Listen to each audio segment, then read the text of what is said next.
Hello, and welcome to the Alpha Male Podcast, the podcast where we talk about being a man the right way with God at the center, made in His image, strong, dominant, and in control, and we don't apologize for it. Trying out a new format, I'm going to just say, you want to support the podcast, go to goodshepherdtraining.com. Don't forget to like, subscribe, and comment. We'll put the bio in at the end instead of the beginning. First and foremost, I'm a servant of God. But for the rest of the stuff, you can listen at the end. I'll put in the bio. With that, if you're a regular listener, hopefully you listen to the home security series. There's a lot of different things I could call this. Personal protection outside the home. Personal security. Those are likely the most common, but I'm not going to use those because I believe, especially if you're a strong, dominant alpha male, which I hope you are if you're listening to this, or you want to be a strong, dominant alpha male, hopefully see it as your responsibility to protect those weaker around you. Weaker perhaps by age or by sex or for any number of reasons. It's not just your responsibility as an alpha male to protect yourself. It's your responsibility to protect those around you. And you shall love your neighbor as yourself. And what's more loving than preserving life? That denotes that you should love yourself, protect yourself, and protect those around you. What Jesus says is the second most important commandment, to love your neighbor as yourself. You might think I'm going to start out with guns and concealed carry and carry a sword, and I do think that's important, but I don't think that's where we start. I think as Americans, we go too quickly to buy stuff or kit to solve our problems. We often look for a hardware solution to a software problem. I think we should start with a shift in how we see the world and how we live our lives. Of course, with God at the center. But how many times does Jesus say in the Gospels to watch and be ready? So let us, like good soldiers and good servants, watch and be ready. On that note, the first thing we're going to talk about is situational awareness. The reason we're starting here, a clear illustration, situational awareness. You could have the coolest tacked out kit, war belt, with a Lago Alien $7,000 handgun, a bunch of extended magazines, and the best tack light on it, and the best red dot sight, and thermal night vision nods, and you could be sitting in your car eating a cheeseburger, and then some drug addict with a $100 high point could walk up to your car window and shoot you in the head because you didn't have situational awareness. If you were ever in the military, you'll probably get a flashback when I say this, but head on a swivel when you were out patrolling urban environments, even deep in the woods, head on a swivel, looking around alert. If you've ever hunted, if you ever spot and stalked, you'll know that you stalk up on an animal when it's not looking, when it's not paying attention. If you've ever tried to stalk up on a deer or something like it, something that gets hunted as part of its day-to-day life, you'll know how frustrating it can be. And more often than not, a stalk fails. That deer will see you a lot of times before you even see it, and a lot of times getting up to it, it will run away. Why? Because it has good situational awareness. Now, I'm not telling you to live life paranoid. I'm not telling you to live your life like a chihuahua. Eyes bugged out, looking around, 360 all the time, back and forth, what's going on, what's going on. But maybe don't be on your phone if you're walking down a dark alley. The smartphone is probably one of the number one killers for situational awareness in our modern day. I obviously like listening to podcasts. I guess not obviously, I could do them without listening to them, but I like listening to podcasts or putting some instructional YouTube video on in the background while I do stuff. Again, I'm not telling you to live life paranoid, but situational awareness. Maybe turn down the radio or turn off the phone or stay off the phone going to a gas station. Maybe instead of just pulling up, you drive around the gas station first, look around, especially if it's in a neighborhood or somewhere you're not familiar with, in a city you're not familiar with. Maybe drive around, look for the most well-lit pump, the least likely avenue of approach. meaning that if somebody walks up to your car, it's more easy for you to see them from a farther distance away, giving you time to react. None of that's being paranoid, it's just situational awareness. Situational awareness often goes hand in hand with pattern recognition. Now, I don't usually mention in the bio, I do mention that I was LAPD, but I was also a drug recognition expert for the state of California. Different drugs do different things. Knowing the cues for that can tell me what drug somebody is on. And once you got certified in that, you could actually detain people for just the symptoms that you saw of them being on drugs. But pattern recognition, if it's 95 degrees out and everybody else is in t-shirts and there's a dude in a super long trench coat or a big hoodie, maybe drugs, he's just so drugged out he doesn't even register what temperature it is, or perhaps he's hiding something he doesn't want people to see. Either way, situational awareness, knowing that's in your area of operation. And this is going to be politically incorrect, but I don't care, it's true. You're in a public place with a lot of people and you start hearing a Muslim prayer being chanted by somebody. I spent a big chunk of my life overseas fighting radical Islamic terrorists. I know that recently the pandemic has all been on our minds, but let's not forget there's an entire subset of people in the world that want us dead and want our American way of life dead. They have some modus operandi, some methods of operation they often do, and one of those is chanting certain prayers, or they commit suicide and mass murder. Knowing that, listening for that, and when you hear that, at least thinking, whoa, that is a precursor for something bad that may happen. Maybe it's not. Maybe it's just a dude saying a prayer, but it should heighten your situational awareness. One of the most common ones, and this can often be drugs, but it can also be a cue. Somebody that's overly nervous, like you go into a convenience store and everybody seems chill and somebody's super, super nervous. Maybe they're about to do something bad and they're nervous. Not everybody, a lot of criminals are calm, but many are nervous. They know what they're doing is wrong. They know it could end badly and they're nervous. So before they do something, scanning a crowd and you see somebody that looks super nervous. Maybe it's nothing. Maybe his girlfriend just broke up with him and he's having a really bad day. Maybe he's really anxious for a nefarious reason. Situational awareness. And pattern recognition. Pattern recognition doesn't just have to be in an urban environment. If you've ever been in the woods hunting, you'll know this.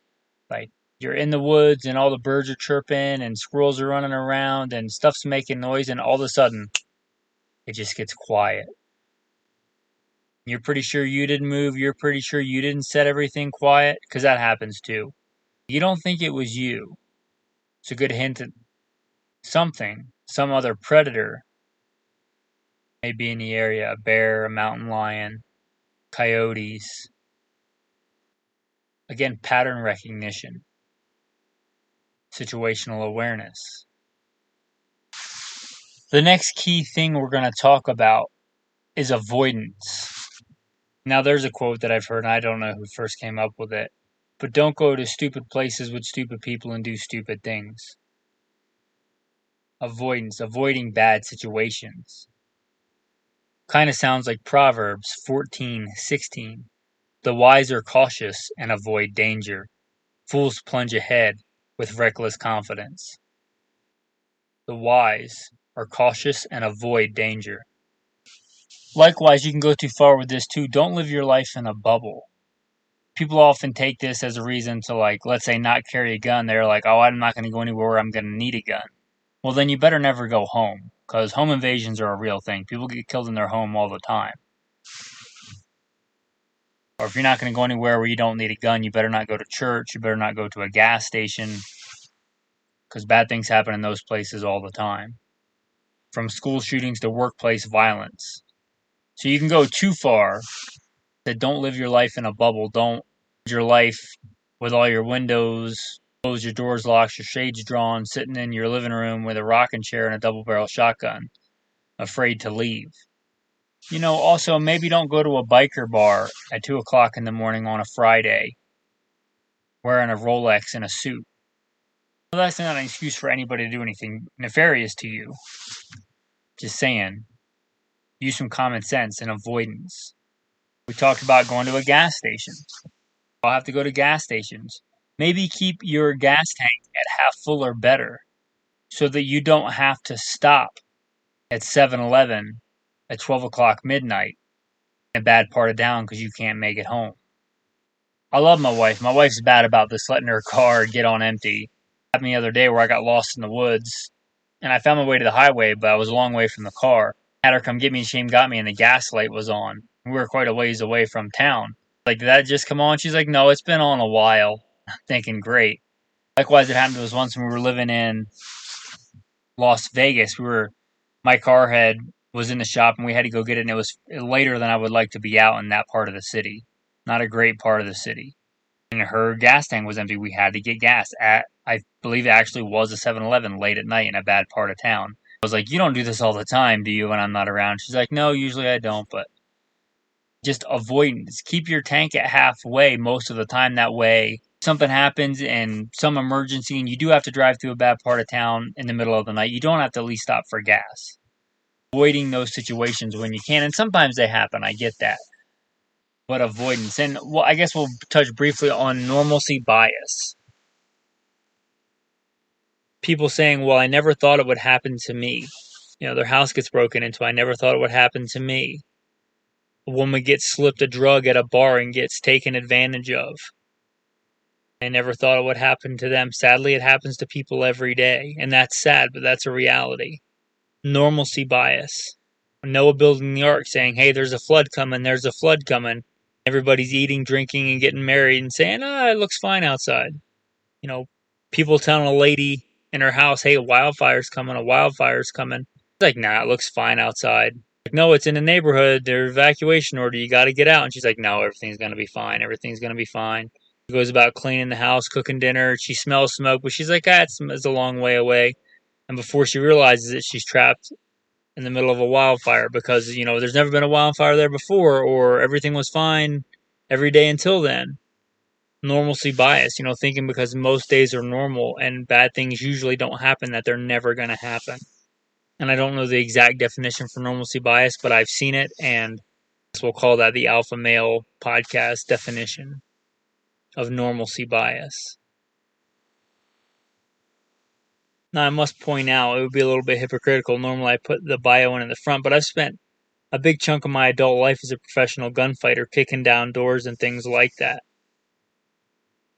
I'm a man well acquainted with violence in those kind of situations. But I volunteer to go in those situations to help other people to get them out of bad situations. I'm telling you, if you can, avoid it. Know that sometimes you can't, like we talked about in the beginning. You're an alpha male. It's your responsibility not just to take care of yourself, but take care of those around you. Love your neighbor as yourself, and nothing's more loving than preserving life. And sadly, sometimes preserving life means taking a life. One of my jobs was the commander of a tactical response team, a special response team to stop active shooters. If there's a giant arena full of thousands of people and there's an active shooter, the best thing I can do to preserve life is to stop that person from doing that bad thing. So avoidance, yes, but don't be a coward. If action needs to be taken, be decisive and take swift and firm action, necessary action. A lot of times in a bad situation, it can snowball, and if you wait longer and longer, the longer you wait, the worse it's going to get. Hopefully you can avoid it. Certain situations you can't, and certain situations, once you're in them, you have to take action, and the longer you wait, the worse it's going to be. Another thing we're going to touch on mindset, on the protection of life, is contingency plans. Militaries have contingency plans. SWAT teams have contingency plans. Big major companies have contingency plans. Do you have contingency plans? When my wife and I lived in Las Vegas, we had a plan that if anything ever went bad in the city, we had a certain place that we would meet. We could both literally sprint to. We didn't work in the same place. We worked within a mile and a half of each other. We literally sprinted there if we needed to. We knew where we were going to meet. It was a place out of the way. Likewise, we both carried a can of spray paint in the car. I carried like a obnoxious chartreuse lime green color, and she carried like a lavender purple color in her car. If one of us went to that spot or another spot we had picked out, we would mark it and leave directions. We would know that that was that person and they had already been there. We wouldn't wait around for them and maybe meet at home. We had even farther places if we had to get out of the city, and having those spray paint cans to mark very visible side of the highway or on the side of a pre-planned route because we had contingency plans to know the other person had already been there. That's just one small example, but contingency plans, whatever that is for you. I already did a home security one, but a real easy one is if you think somebody's breaking into the house, the entire family rallies here in this place. It's like a fire drill. A fire drill is a contingency plan. You went through plenty of those in school. You have contingency plans. It goes hand in hand with, being prepared. A very simple one that we probably all learn. Contingency plan. If I catch on fire, stop, drop, and roll. Contingency plan. I try to memorize my wife's phone number just in case something happens. I don't have my cell phone. It goes down. How many of us today have numbers that if you're as old as I am, there was a time when you memorized all the numbers that you needed. But with smartphones, most of us don't do that now. But a contingency plan, memorizing those numbers that are important. So if you don't have your phone gets broken, you drop it in the toilet, whatever, contingency, still call people that are important. Speaking of that, contingency plans, probably check the batteries in it, but my wife and I each have walkie-talkies in our cars. Second line of communication. We're not more than a couple of miles away from each other. A lot of times contingency plans means getting out and getting out of a city. Something bad happens. And I would ask yourself, do you need to be in a city? Sometimes the answer is yes.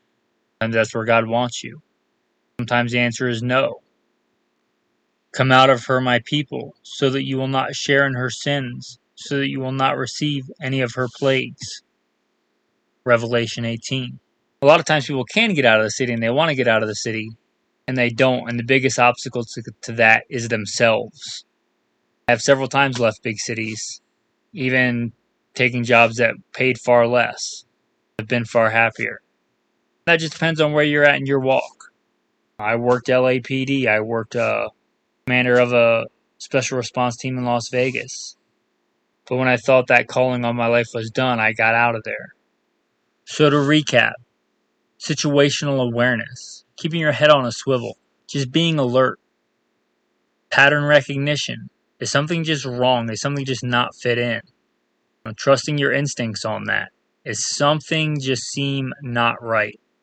That could be 100 different things. And then avoidance. Avoiding situations unless there's a good reason to, like saving somebody else's life.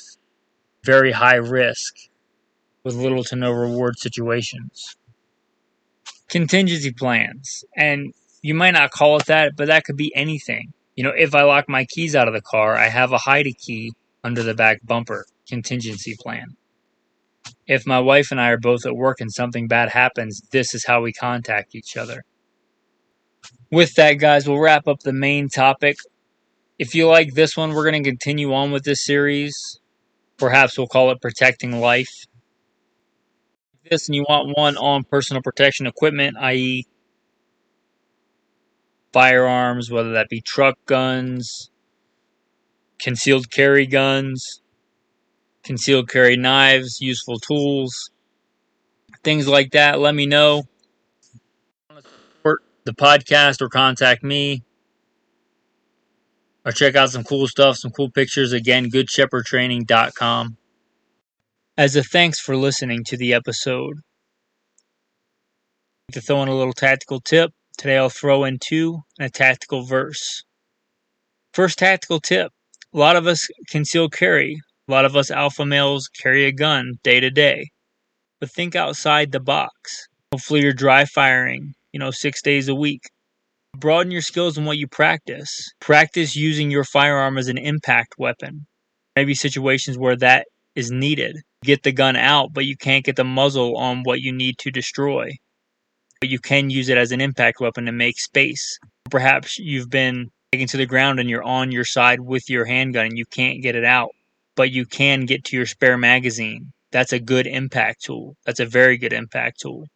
Now, I like to carry a knife on my opposite side for that very reason, but also that spare magazine. That can be a pretty good tool to make space. So practice that too.